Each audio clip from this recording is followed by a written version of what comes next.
नमस्कार, मैं हूं आपके साथ पलक शर्मा। आइए नजर डालते हैं फटाफट खबरों की ओर। उत्तरकाशी में सुबह भूकंप के हल्के झटके महसूस किए गए। रिक्टर पैमाने पर भूकंप की तीव्रता 2.8 मापी गई। जिला आपदा प्रबंधन केंद्र से मिली जानकारी के अनुसार भूकंप से किसी तरह की जानमाल के नुकसान की सूचना नहीं है। गुरुवार सुबह आए भूकंप के झटकों से उत्तरकाशी की धरती डोली तो लोग एक बार फिर सहम गए।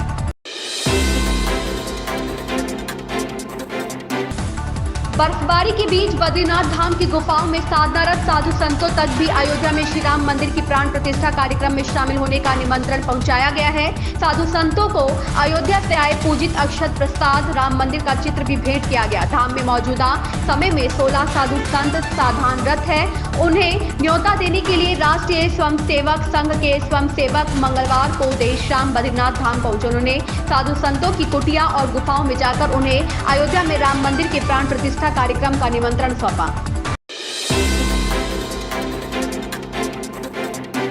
मुख्यमंत्री योगी आदित्यनाथ की अध्यक्षता में बृहस्पतिवार को हुई कैबिनेट बैठक में सरकार ने गन्ना किसानों को तोहफा दिया है। कैबिनेट ने गन्ना मूल्य में 20 रुपए प्रति क्विंटल की वृद्धि को मंजूरी दे दी है। इसके तहत गन्ने के तीनों ही किस्मों में 20 रुपए प्रति क्विंटल की वृद्धि की गई है। इसके पहले गन्ना मूल्य को लेकर प्रदेश सरकार ने विधानसभा चुनाव से पहले 2021 में भी 25 रुपए प्रति क्विंटल की बढ़ोतरी की थी।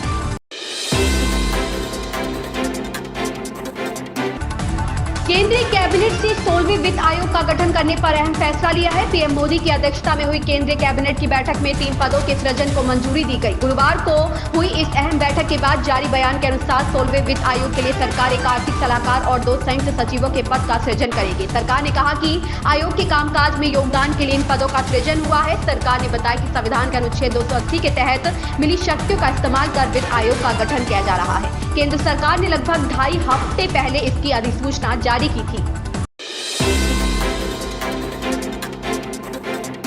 लखनऊ के सरोजनी नगर के बंथरा में एक युवक ने केंद्रीय राज्य मंत्री साध्वी निरंजन ज्योति की कार लेकर भागने की कोशिश की। मंत्री सुरक्षा कर्मियों ने इसे दबोचकर बंथरा पुलिस के हवाले कर दिया। आरोपी का शांति भंग में चालान किया गया है। कानपुर देहात के मूसा नगर निवासी चेतराम राज्य मंत्री साध्वी निरंजन ज्योति के निजी कार चालक हैं। उनके मुताबिक मंगलवार सुबह 5:30 बजे कार लेकर एयरपोर्ट पर साध्वी निरंजन ज्योति को रिसीव करने जा रहे थे। साथ में सुरक्षा कर्मी भी मौजूद थे।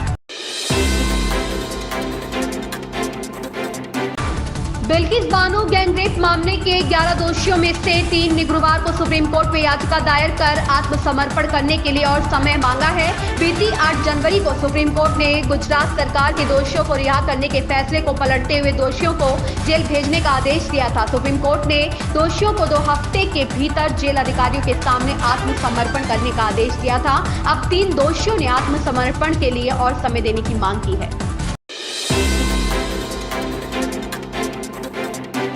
उत्तर भारत में घने कोहरे के कारण जनजीवन बुरी तरह प्रभावित हो रहा है। कोहरे के कारण उड़ान सेवाओं पर भी असर हो रहा है। देश के अलग अलग राज्यों से राष्ट्रीय राजधानी दिल्ली आने वाली ट्रेनें कई घंटे लेट हो रही है। तापमान 5 से 8 डिग्री के बीच रह रहा है।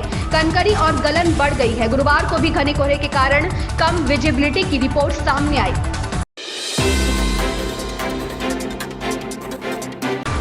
पिछला साल 2023 बॉक्स ऑफिस के लिए सफल साबित हुआ था। साल 2024 के शुरुआती महीने में ही 3 बड़ी फिल्मों की रिलीज से सिनेमाघर गुलजार हो गए हैं। इस साल कई बेहतरीन फिल्में रिलीज के लिए कतार में है। हालिया रिलीज फिल्मों में तेजा सज्जा की हनुमान, कटरीना कैफ और विजय सेतुपति की मैरी क्रिसमस और महेश बाबू की गुंटूर कारम शामिल है। ये तीनों फिल्में इन दिनों दर्शकों का मनोरंजन कर रही है। प्रशांत वर्मा के निर्देशन में बनी और तेजा सज्जा अभिनीत फिल्म हनुमान बीते शुक्रवार 12 जनवरी को रिलीज हो चुकी है। बॉक्स ऑफिस पर यह फिल्म ताबड़तोड़ कमाई कर रही है।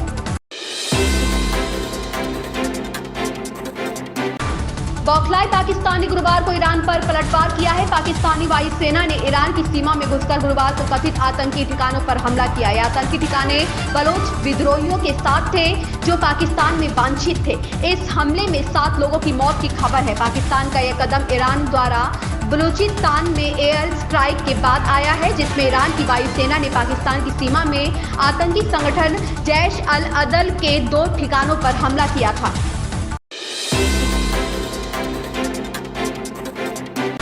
आम आदमी पार्टी के राष्ट्रीय संयोजक व मुख्यमंत्री अरविंद केजरीवाल ने आबकारी घोटाले मामले में चौथे समन पर भी ईडी को जवाब भेजा है। आम आदमी पार्टी का कहना है कि भाजपा का मकसद केजरीवाल को गिरफ्तार कराना है। केजरीवाल को लोकसभा चुनाव में प्रचार करने से रोकना चाहते हैं। आम आदमी पार्टी ने कहा कि ईडी ने लिखा है कि केजरीवाल आरोपी नहीं है, फिर समन और गिरफ्तारी क्यों? भ्रष्ट नेता भाजपा में चले जाते हैं, उनके मामले बंद कर दिए जाते हैं।